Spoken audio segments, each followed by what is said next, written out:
The United States is at war. American service members are being shot down over Iran. 13 Americans are dead. Hundreds have been wounded. A missing crew member is somewhere inside hostile territory right now, and in the middle of all of that, the Pentagon just fired its top Army general, 2 other senior commanders, and has now removed more than a dozen of the nation's most experienced military leaders since Donald Trump returned to office. The Iran Embassy of South Africa posted on social media, calling it regime change, but happening inside the United States rather than inside Iran. That is what America's adversaries think of what is going on right now inside the American military. And whether you agree with that characterization or not, the chaos inside the Pentagon is real, it is documented, and it is happening in the middle of a shooting war. Here is the full story of how we got here, what has actually happened, and what military experts, former defense secretaries, and serving officials are saying about it. Let's start with what just happened in the last week alone. On April 2, 2026, Defense Secretary Pete Hegseth called Army Chief of Staff General Randy George and told him to retire immediately. George was the most senior uniformed officer in the United States Army. He was confirmed by the Senate in 2023 with a 96-1 vote. He had more than a year left in his 4-year term.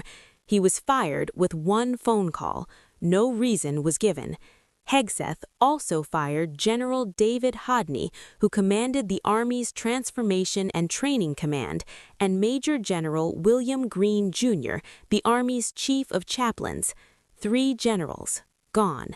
On the same day America was being told its war in Iran was nearly complete. But that firing was not the beginning of this story. It was just the latest chapter. To understand the full scope of what is happening, you have to look at the entire pattern. When Trump returned to office in January 2025, one of the very first acts was the removal of Coast Guard Admiral Linda Fagan, the first woman to lead any branch of the U.S. military, within hours of the inauguration. Then, in February 2025, Trump and Hegseth fired 6 senior Pentagon officials in a single evening in what was immediately described by military analysts as an event without precedent in American history. That night, they removed Joint Chiefs Chairman General C.Q. Brown, the second black officer to hold that position, who had been expected to serve until 2027. They fired Navy Chief of Naval Operations Admiral Lisa Franchetti, the first woman to lead the Navy.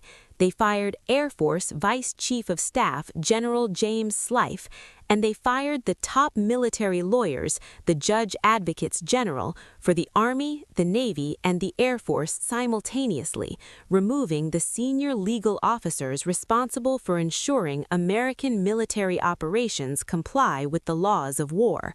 Since then, the firings have continued. In August 2025, Hegseth fired Air Force Chief of Staff General David Alvin, the head of the Defense Intelligence Agency Lieutenant General Jeffrey Cruz, who was removed specifically after his agency delivered an intelligence assessment concluding that U.S. strikes on Iran's nuclear program were less effective than Trump had publicly claimed, and Rear Admiral Milton Sands, who oversaw the Naval Special Warfare Command. In October 2025, the Army's Vice Chief of Staff was pushed out a year early. In subsequent months, the Navy Chief of Staff was fired, and multiple 3- and 4-star commanders either left or were pushed aside. General Brian Fenton, who headed U.S. Special Operations Command, departed. General Thomas Bussiere, a senior Air Force commander, went.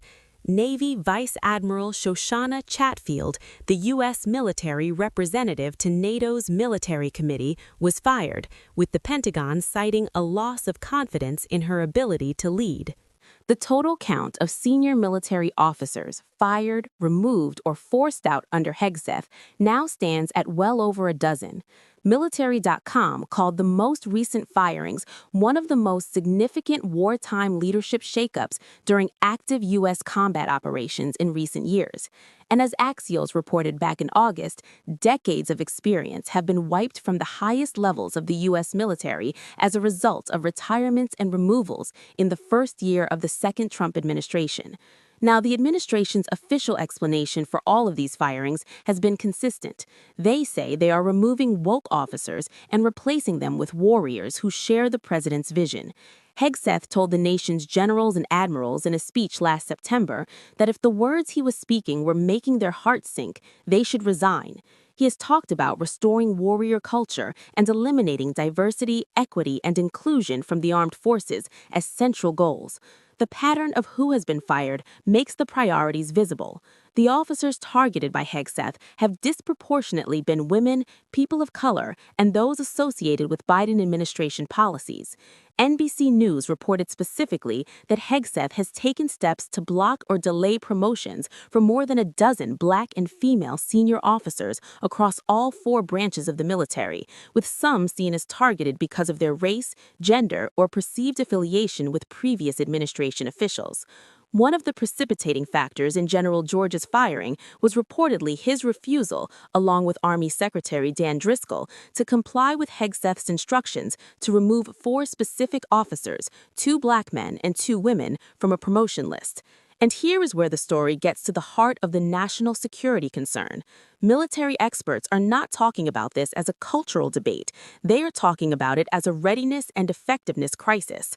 5 former secretaries of defense, including retired General Jim Mattis, who served as Trump's own first defense secretary, wrote a joint letter to Congress a year ago condemning the pattern of firings as reckless and calling for immediate congressional hearings to assess the national security implications. Republican leaders on Capitol Hill scheduled no such hearings.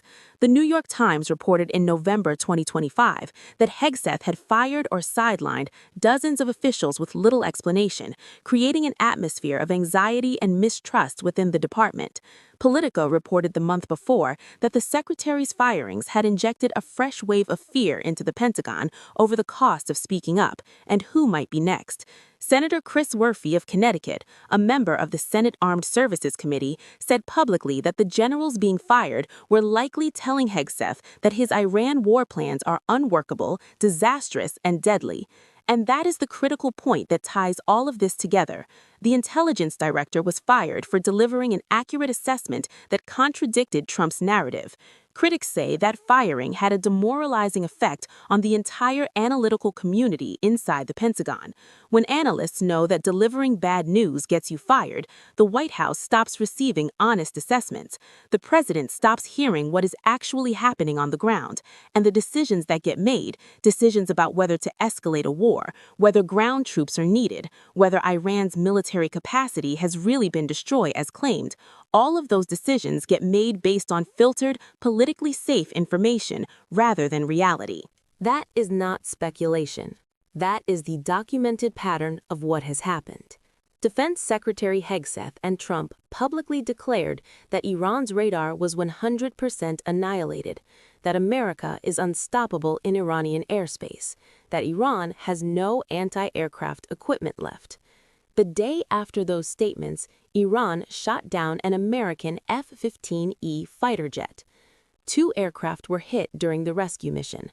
The gap between what the administration told the public and what actually happened is now measured in downed jets and missing crew members. Writer Tom Nichols of The Atlantic, observing the latest firings, noted that the generals who were pushed out are now civilians. He suggested that perhaps they can now step forward and tell their fellow citizens what is actually going on inside Hegseth's Pentagon. And Iran noticed all of this. Iran's embassy posted publicly mocking the Pentagon purge as regime change that happened successfully, just on the wrong side of the Atlantic. American adversaries watching these firings see not strength but dysfunction. They see a military leadership structure being hollowed out and replaced with personal loyalists during wartime, not with the most experienced and capable commanders available. The man who replaced General George as acting Army Chief of Staff is General Christopher Lenave, who served as Hegseth's personal military aide. The man who replaced General Brown as Joint Chiefs Chairman is a retired three-star general who was not serving in any active command role before being nominated. The Goldwater-Nichols Act, which governs the chairmanship, requires the role to be filled by an experienced four-star who had served as a service chief or combatant commander. That legal tradition, designed specifically to ensure military expertise at the highest level, has been set aside. Here's the bottom line. In the span of just over a year, Trump and Hegseth have dismantled the senior leadership of the American military to a degree without precedent in modern history. The Joint Chiefs have been almost entirely replaced. The Army's top generals have been purged. The military's top lawyers have been fired. Senior commanders across the Navy, Air Force, Army, and intelligence community have been removed. Not for misconduct, not for incompetence, but for not sharing the political vision of the administration. And all of this is happening while the United States is fighting an active shooting war in Iran, while service members are being shot down, while the Strait of Hormuz is closed, while the world's oil supply is in crisis, and while the country is asking its military to be at its most capable, its most coherent, and its most effective. Military professionals across the political spectrum are saying the same thing in different ways. When you fill command positions based on personal loyalty rather than proven ability, you are not making the military stronger, you are making it more fragile. And in a real war, fragile gets people killed.